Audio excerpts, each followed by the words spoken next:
अस्सलाम वालेकुम वरहमतुल्लाहि वबरकातुहू। दोस्तों उम्मीद करता हूँ सब लोग खैरियत से होंगे और आप लोग देख रहे हैं मेडिकल टीवी। दोस्तों आज हम बात करने जा रहे हैं एंडोस्कोपी के बारे में कि एंडोस्कोपी हम लोग किसे कहते हैं। दोस्तों अगर आप हमारे चैनल पर नए हैं तो हमारे चैनल को सब्सक्राइब कर लें ताकि हमारे आने वाली तमाम वीडियोस का नोटिफिकेशन आप तक बआसानी पहुँच सके। दोस्तों तो आज हम बात करने जा रहे हैं एंडोस्कोपी के बारे में कि एंडोस्कोपी हम लोग किसे कहते हैं। दोस्तों एंडोस्कोपी एक जदीद किस्म का तरीक़ाकार होता है जिसकी मदद से हम लोग आपके अंदरूनी अज़ा का मुआयना कर सकते हैं। दोस्तों एंडोस्कोपी कई तरह की होती है, इसकी मुख्तलिफ टाइप्स होती हैं। तो आज हम बात करेंगे एंडोस्कोपी को मतलब कहते क्या हैं और इसके बारे में जानने की कोशिश करते हैं कि ये किस तरह की जाती है और इसका मकसद क्या होता है। दोस्तों एंडोस्कोपी के हमारे पास एक मशीन मौजूद होती है और इस मशीन के साथ एक लचकदार ट्यूब मौजूद होती है। लचकदार ट्यूब जो होती है वो आपके मुंह के ज़रिए आपके एसोफेगस में लेकर आपके स्टमक तक ले जाती है, जिसकी मदद से हम लोग आपके अंदरूनी अज़ा का मुआयना करते हैं। दोस्तों और एंडोस्कोपी मशीन के साथ मुख्तलिफ़ किस्म के जो ना सिस्टम मौजूद होते हैं और उसके ऊपर एक स्क्रीन मौजूद होती है, जिस स्क्रीन के ऊपर आप जब भी वो ट्यूब अपने एंटर करते हैं तो उस ट्यूब के अंदर आके एक फ्रंट की साइड पे ना एक कैमरा मौजूद होता है और उस कैमरे का ताल्लुक उसका कनेक्शन जो होता है उस स्क्रीन के साथ होता है। और जब भी हम उस ट्यूब को अपने जिस्म के अज़ा के अंदर दाखिल करते हैं तो वो उस कैमरा के थ्रू हमें स्क्रीन पर सब कुछ नज़र आ जाता है। तो दोस्तों ये होता है मशीन का जो है ना एक कनेक्शन होता है जिसके ज़रिए ना हम लोग आपके अंदरूनी अज़ा का मुआयना कर सकते हैं। दोस्तों एंडोस्कोपी की मुख्तलिफ़ इकसाम्स होती हैं, ठीक है। और इसका जो ताल्लुक़ होता है वो मुख्तलिफ़ जो है ना आपकी अलामात पर नस्ब होता है, यानी कि सिस्टोस्कोपी, प्रोक्टोस्कोपी, ये इस तरह की मुख्तलिफ़ इकसाम्स होती हैं एंडोस्कोपी की और ये मुख्तलिफ़ आपकी कंडीशन पे डिपेंड होता है और आपका जो कंसल्टेंट होता है, आपका डॉक्टर होता है, वो आपको एडवाइस करता है। यानी कि अगर आपके स्टमक में आपके जो है ना मैदे में इन्फ्लेमेशन यानी कि सोजिश पैदा हो जाती है, यानी कि गैस्ट्राइटिस हो जाता है, तो उस सूरत में आपका डॉक्टर जो है ना आपको एंडोस्कोपी एडवाइस कर सकता है। दोस्तों जो आपका सर्जन होता है मोस्टली जो होता है ये जनरल सर्जन जो होते हैं वो जो है ना एंडोस्कोपी करते हैं, ठीक है।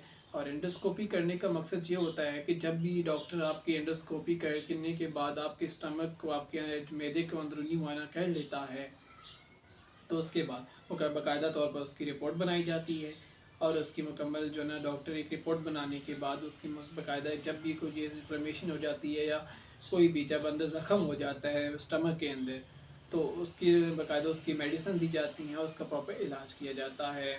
दोस्तों एंडोस्कोपी करने से पहले आपको कौन सा एनेस्थीसिया दिया जाता है।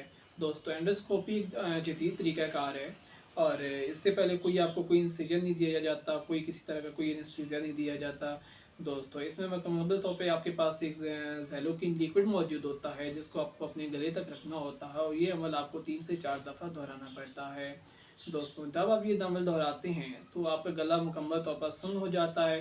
जब आपका गला सुन्न हो जाता है तो जब भी वो लचकदार ट्यूब आपके गले से यानी कि आपके मुँह से आपके एसोफेगस तक ले जाई जाती है तो उस टाइम आपको उस ट्यूब को निकलना होता है और उस निकलने के वक़्त आपको कोई ऐसा मसला नहीं होता, यानी कि आपको कोई इस तरह की तकलीफ़ नहीं होती और आप आसानी से एंडोस्कोपी करवा सकते हैं। तो दोस्तों अब हम बात करते हैं कोलोनोस्कोपी के बारे में और प्रोक्टोस्कोपी के बारे में। दोस्तों कोलोनोस्कोपी एक ऐसा तरीका होता है जिसमें अगर आपके इंटेस्टाइन में परफेक्शन हो जाती है एंड इंटेस्टाइन में आपकी लीकेज हो जाती है या इंटेस्टाइन में ब्लॉकेज हो जाती है तो उस सूरत में कोलोनोस्कोपी भी की जाती है। दोस्तों कोलोनोस्कोपी का मकसद होता है और देखिए आप देखते हैं कि कोलोनोस्कोपी की कैसे जाती है। दोस्तों जिस तरह एंडोस्कोपी हमारे मुंह से लेकर एसोफेगस के ज़रिए हम अपने स्टमक तक लेकर जाते हैं ना, इसी तरह कोलोनोस्कोपी हमारे रेक्टम के ज़रिए यानी कि आपके जो है ना खाने वाली जगह से एंटर की जाती है। इसकी जो है ना एक अलग सी ट्यूब होती है जो कि आपकी कोलोनोस्कोपी में मौजूद होती है, ठीक है, उसमें इस्तेमाल की जाती है। ये आपके रेक्टम के ज़रिए एंटर की जाती है और आपके इंटेस्टाइन्स के तक ले जाया जाती है। दोस्तों जब भी इंटेस्टाइन तक लेकर जाते हैं इस ट्यूब को तो इस ट्यूब के आगे भी एक कैमरा नस्ब होता है, इसी तरह जिस तरह एंडोस्कोपी ट्यूब के आगे एक कैमरा नस्ब होता है। इसी तरह जब इस कैमरा के ज़रिए हम लोग अपनी स्क्रीन पर सब कुछ देखते हैं तो जब भी जो डॉक्टर आपका एंडोस्कोपी कर रहा होता है यानी कि कोलोनोस्कोपी कर रहा होता है तो वो आपके इंटेस्टाइन के अंदर जो भी चल रहा होता है, यानी कि अगर उसके अंदर कोई ज़ख्म है या ब्लॉकेज है या जो भी है तो वो आप जो है ना आसानी से देख सकते हैं। तो दोस्तों इसी तरह अगर हम बात करें प्रोक्टोस्कोपी के बारे में तो दोस्तों यहाँ पे इंटेस्टाइन्स आके आपके रेक्टम के साथ एंड जो पॉइंट होता है ना आपके रेक्टम के साथ इंटेस्टाइन का, उस जगह को देखने के लिए प्रोक्टोस्कोपी का इस्तेमाल किया जाता है। प्रोटोस्कोपी का कोई मशीन नहीं होती, कोई किसी किस्म की ट्यूब नहीं होती। प्रोटोस्कोपी का एक जो है ना छोटा सा आला मौजूद होता है, जिसकी लंबाई तकरीबन 6 इंच की होती है और वो आपके रेक्टम में दाखिल की जाती है, जिसके ज़रिए आपके जो है ना रेक्टम का जो एंड पॉइंट होता है और आपके इंटेस्टाइन्स का एंड पॉइंट होता है वो हम लोग देख सकते हैं। यानी कि अक्सर इंसान को वहाँ पे जो है ना पाइल्स का मसला स्टार्ट हो जाता है, तो उसकी एग्जामिन करने के लिए हम लोग उस चीज़ को जो है ना प्रोक्टोस्कोपी का इस्तेमाल करते हैं। तो ये था दोनों हमारे पास प्रोटोस्कोपी और कोलोनोस्कोपी।